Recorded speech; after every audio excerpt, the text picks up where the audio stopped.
Well, if you enjoy Mercedes-Benz, then you're in the right place, because the first floor of the Petersen Automotive Museum has been turned into a Mercedes-Benz museum of automotive excellence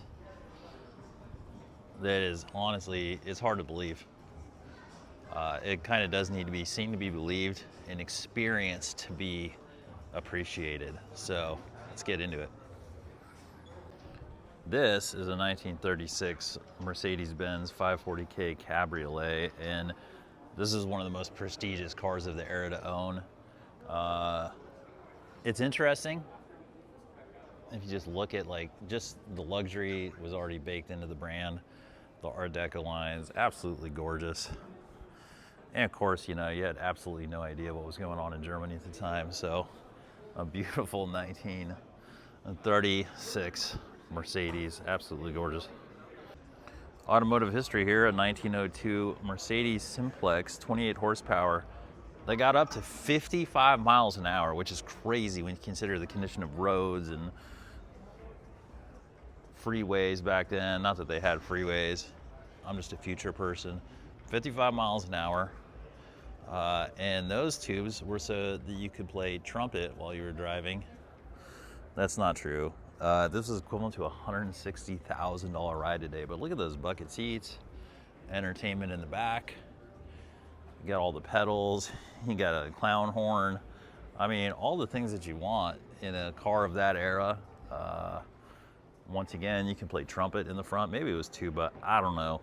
I'm not a car engineer, so I don't know.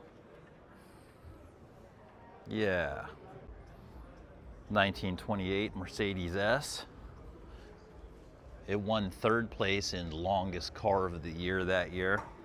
They used to just make a lot of long cars. That's really what they were into. They were like, I like your car, but is it long enough? And in this case, they were like, yeah, we think this one's long enough, but let's just put a little boost in the caboose, if you know what I mean.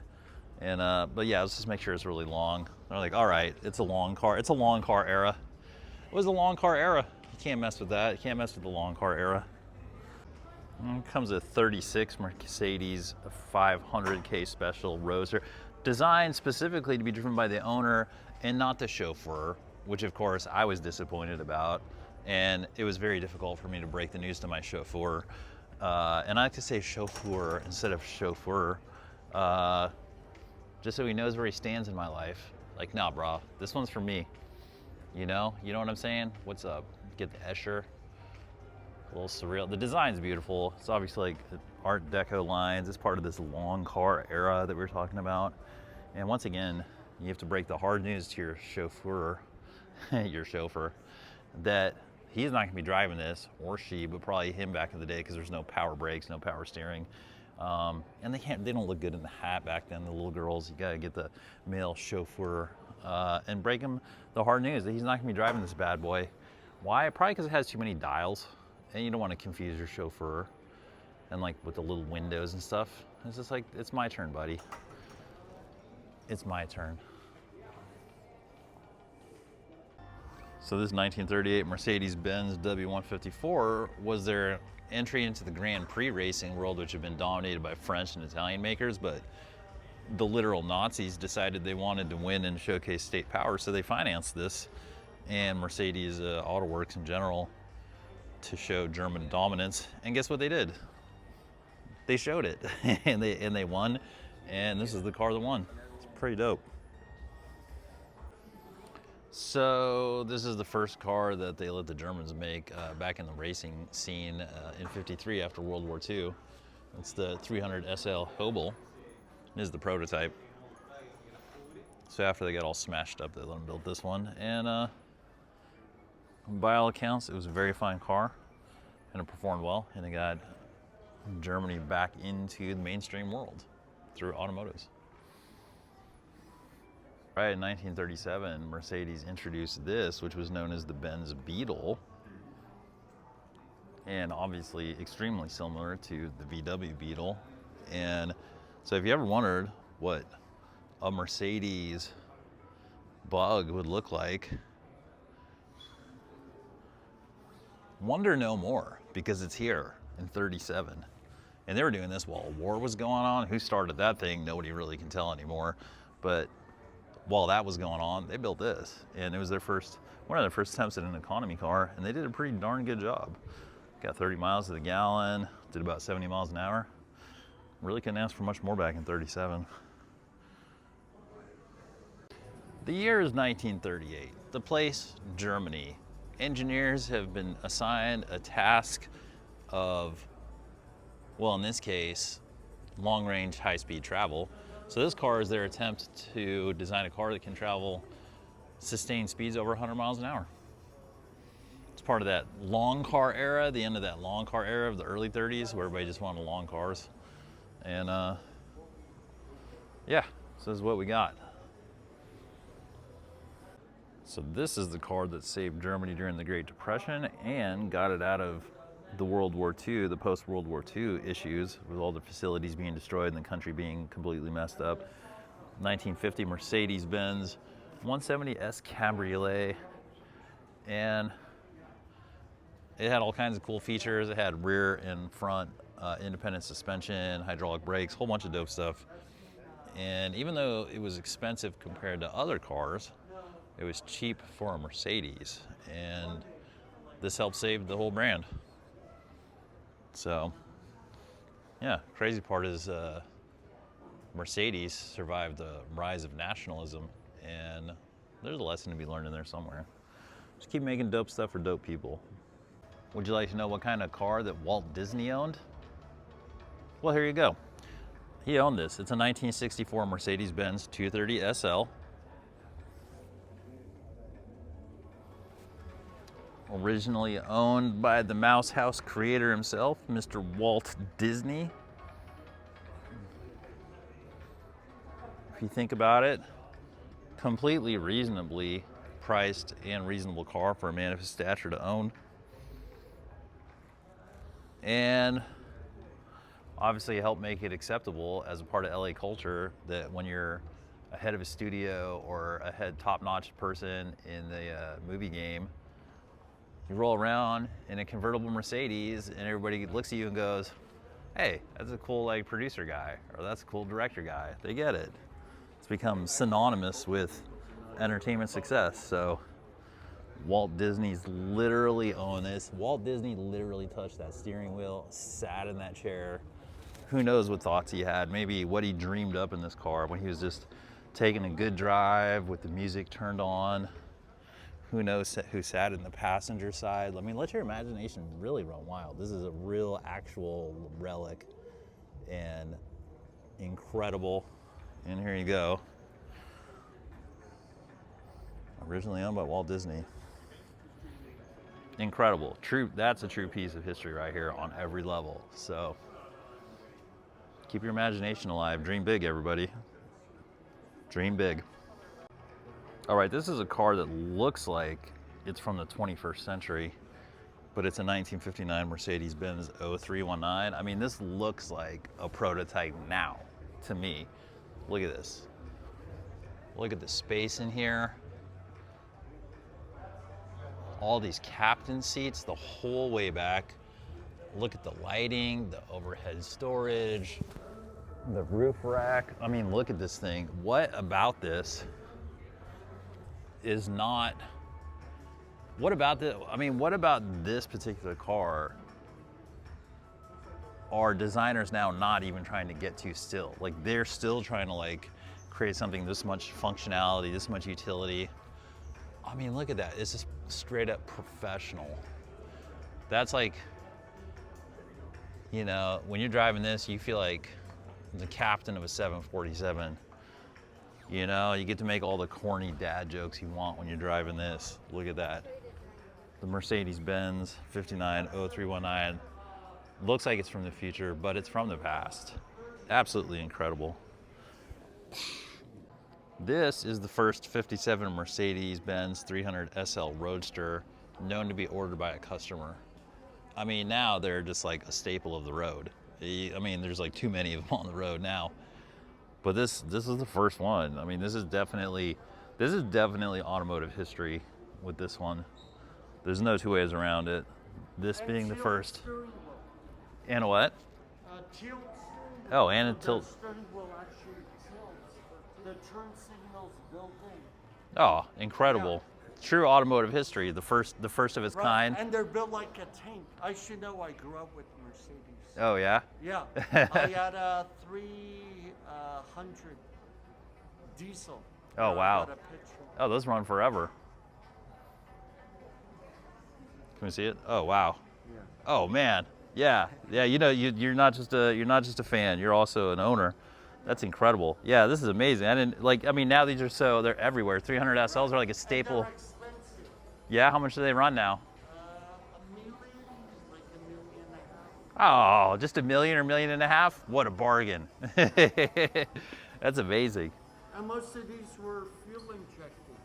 That's actually Clark Gable's Mercedes. Oh, that's Clark Gable's Mercedes? Yeah. Wow. It's all original. Really? That was more than Golding back then. Oh, wow. That's a 56. That's a with 56. manual 3-speed with luggage rack. Oh, man. And that actually tilts down. The soft top actually it turns into a convertible. Oh, wow. Yeah. Yeah, it just goes right in the back, huh? Right. Yeah, it's incredible. Clark All Gable. original. No way. Yeah. It's what you call a preservation car. Oh, that's what that term means. Okay. That's super cool. It's owned by one of our board members, Bruce Meyer. Oh, he's loaning it for the exhibit, or? Yeah. Oh, what a nice guy. How long does the exhibit go for? Until like next year. Oh, wow. So he's loaning his Clark Gable car. Oh, man. I bet that's a great thing to bring up at cocktail parties. Right. That's incredible. This is the original 81 Mercedes-Benz G-Wagon. Originally ordered by the Shah of Iran before he got kicked out. Mercedes, they took the design and they made it, and they decided instead of making it for his military, they would make it for civilian use. And now you know why you see all those guys driving around LA looking like little paramilitary dictators in their G-Wagons. They're like, yes, yes, yes. And it's like, no, no, no. But that's why, because it does have military roots. This is a 1971 Mercedes 600 limousine style, and I don't know much about it, except it's not the kind of limousine I'm used to. It's a 500. It's a 500. And that's a 450. Because the limousines I'm used to, they just have like the long seats in the back, I think mainly for strippers and proms. But this does not look like a stripper and prom limo. This looks like you're either gonna go sign an oil deal or do some diplomacy type of limo. Either way, out of my pay range, because I can afford about a $200 car, and this looks more like about like a $2 million car, so I appreciate it. So this prototype Mercedes I'm about to show you, they tried a bunch of different engines in it, and it's the first time I'm aware that they put a Wankel engine in it, which for you motorheads out there, you know that's the engine that rotates around the crankshaft or whatever. And yeah, so they tried a bunch of different ones in this prototype, including that, so there you go. So this is a Sauber Mercedes-Benz. It's an 89 C9. Obviously, it's an economy car. So this is, you know, if you want to go get the groceries or whatever, and you're like, hey honey, do you have the Sauber? And she's like, oh yeah, I just took that for Pilates. She's like, okay, well give me the keys. And you're like, all right. So there we go. The year is 1987, and you're like, hey, could I get a 600 horsepower, $500,000 station wagon? And can I get it in a diesel? And Mercedes is like, hold my beer. We've got you. Look at this. It's the 87 Mercedes-Benz 300 TD Turbo Hammer. Over $500,000, 6-liter V8, 375,000 horsepower, and 186,000 miles per second, approaching the speed of light. See, a lot of you don't know in America is that throughout Europe, having a super horse-powered station wagon is a go-to move. And I'm not sure that this is the one that set it off, but I wouldn't be surprised if this is the one that set off that trend, which is cool because they're like really well balanced and they can carry a ton of horsepower and they still have some utility and they still look cool behind a 21st century YouTube influencer shooting videos like he is someone when he clearly isn't. But there you go. AMG for Cam. So this is an 05 Mercedes-Benz CLK DTM AMG, and if that's not enough of an alphabet soup, I don't know what to tell you. It's just a badass Mercedes. You know, that's what the AMG is. The AMG, it's short for badass Mercedes, and yeah, they just crank them out, man. That's what Mercedes does. They sit around, they have their smart engineers hit existential crises, and then they just build sick ass Mercedes, and they're like, this is good. That was good. Sehr gut. This car is sehr gut. Das Automobil sehr gut. All right. It was sehr gut. It's sehr gut enough. All right, send it out. And they did, and we love them. So this is a 2014 Mercedes SLS AMG Black Series, and this is notable because for the longest time, AMG was the out-of-house that Mercedes would send their cars to get souped up and tuned, and this is the first one where after they had purchased AMG, they did the whole thing in-house. And I think we can all agree they botched it. It's a terrible car, obviously very ugly, and it is super uninspired. So maybe Mercedes should give AMG back to AMG and just let them do their job like God intended. Or maybe, just maybe, this car was sehr gut, and I'm just fooking around because obviously it's a killer ride and we'd all be lucky to have it. So in 2002, Mercedes, thank God, as part of the racing program, they have to produce 25 roadworthy editions of the racing ride, and that's what this CLK GTR Roadster is. Look at this thing. It's like, at the time it was over $1.5 million. It's probably worth $2,700 million now, honestly. When you do the currency exchange, you'd be like, sehr gut. This car is, it's das Automobil sehr gut, and it's super fast and it's sick and it'll probably get you laid. So what more do you want from a car from Mercedes? They can't apologize for the war anymore, so they just keep making great cars. So Ferrari has the reputation as having a bunch of cars that you can only purchase if you own other cars prior, but this 2009 Mercedes-Benz SLR McLaren Sterling Moss is a Mercedes version of a car where you had to previously own one of their McLaren, I think it was one of their McLarens, right? Yeah, an SLR McLaren before that you could even be offered to buy this at $1 million. Which, knowing that price point, a bunch of these dudes were probably like in a rich guy's lottery, waiting up at night, seeing like, did Mercedes pick me? The Mercedes telling me I'm like Gustavus Goop, I'm a special boy, I'm a special kinder, that I can spend $1 million on this, and then I can be like, hey, do you want a ride? You want to get a ride in my car? Sorry, I have a passenger cover, custom made, can't really touch it. You know how it goes, but you could watch me drive, you could wave while I drive away in my sick ass Mercedes 2009 SLR McLaren Sterling Moss, which was in celebration of the anniversary of Sir Sterling Moss's victory at La Miglia, which is like the Italian race that goes, I think, from Milan to the Italian coast. I don't know. I'm not rich enough to know that shit. Why don't you just ask me some regatta racing trivia while you're at it? Why don't you just ask me some regatta racing trivia while you're at it? I don't know. Not that rich yet, but it's a dope ride. Sehr gut. Obviously, this is Mercedes C112. It's a 1991 version, debut at Frankfurt Auto Show, which I've been to the Frankfurt Auto Show. If you get a chance to go to the Frankfurt Auto Show, do it. It's awesome. I loved it. It's a fantastic experience. It's just, you know, the thing is, obviously it's a sick racing ride, and it's the thing about Mercedes is they make everything from like farm tractors to this. It's crazy when you look at it from an engineering perspective and not just like, wow, that's an amazing race car, which it is. But just the breadth and depth of the design of the Mercedes engineers You know, you just want to look at those guys and be like, sehr gut, meine Kinder, right? Sehr gut, guys. You did great engineering. We all appreciate it. Super sick. Sehr gut. It's the Matchbox car. It's the Matchbox car. Look at all these people. Cars stimulate our imagination and our love of life and adventure as much as anything else. They're the transportation that won out, and they give us our individuation, allow us to express our personalities. They lead us on adventures. For some people, they're an oasis of sanity. For a lot of us, it's how we make our living. But no matter where you are in modern life, cars are part of our life.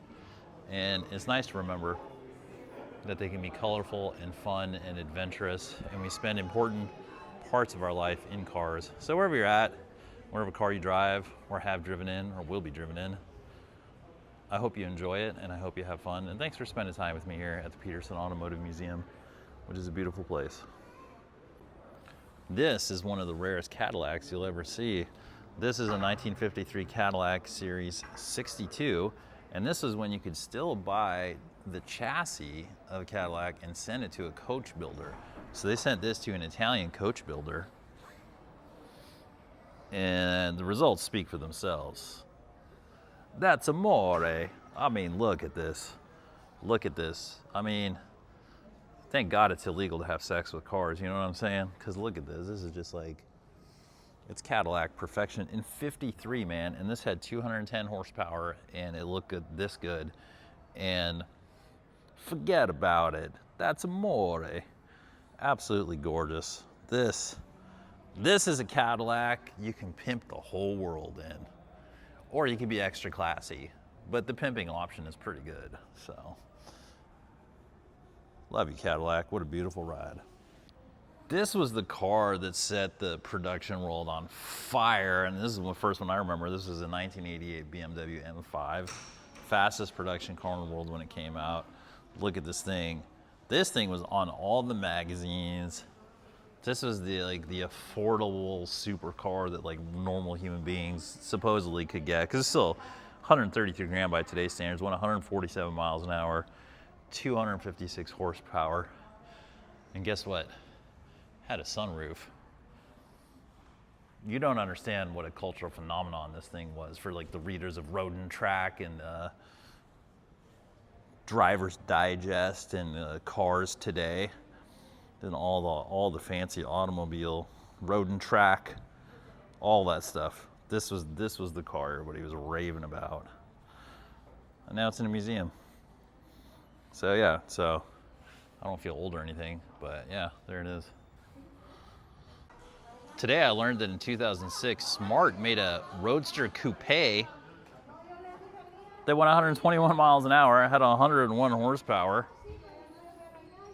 Dude, Brabus, and it looked badass. Are you kidding me? Why did I not know about this car? Are you kidding me? Let me know in the comment section if you were aware that Smart made a Roadster Coupe that was this badass, this fast.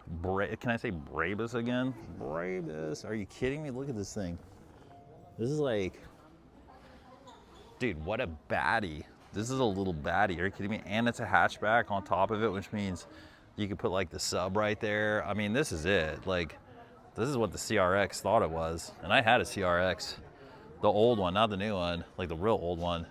Dude, this is crazy. That is badass. I love this thing. Look at it. How cute. This is the car you get when you establish a monopoly in 1927. You're like, you own a monocle and you're like, I have a monopoly on something. You get this 1927 Mercedes long car. It's a long car. That was an official genre of car. Dude, it's like alligator skin and crocodile skin and some kind of reptile skin. Once again, did I mention that this is the car you get when you have established your monopoly and you're like, they can't get me. You can't get me. The peasants can't get me. This is that car. You're like, this is the fuck you peasants car. I'm gonna drive around on the wrong side and I'm gonna have 2 full-size spares. If you didn't know I had a Monopoly, bro, I've got 2 full-size spares, silver-plated, diamond-coated pedals, and you're just driving around. You're just taunting the peasants in this car. I for sure have a Monopoly. Don't ask me about what it is. I have a Monopoly. I'm not telling you about my Monopoly. I got a clown horn. This is a long car with lots of hoses and tubes. Everything's diamond plated and it's crocodile lined. And you don't even want to know how many peasants died to get me the crocodile, because did I mention I have a Monopoly? I myself have owned and created and driven an art car, but you know, take it to another level with this one. This renowned artist, Hiro Yamagata, Yama better get this thing, created this dope ass art car out of this classic Mercedes. And I think we can all agree it's sehr gut. That's sehr gut. That's a nice one. Good job, Hiro Yamagata. Hero protagonist from Snow Crash. I don't know. Super dope. So we're here at the Petersen Museum, and they're having a Mercedes display, and it's interesting because Mercedes makes everything from tow trucks and tractors to luxury cars and racing prototypes, and they've changed the game in so many ways, and they are the world's #1 mainstream manufacturers of automobiles, and they can do it all. They can do it all. It's incredible, and this is a great display to show that, you know, it's towing its own 1966 model with using a 66 model, Unimog. And we get some, you know, modern slang in there. It's Unimogging you. Don't get Unimogged. You'll regret it. Love you, Petersen Museum.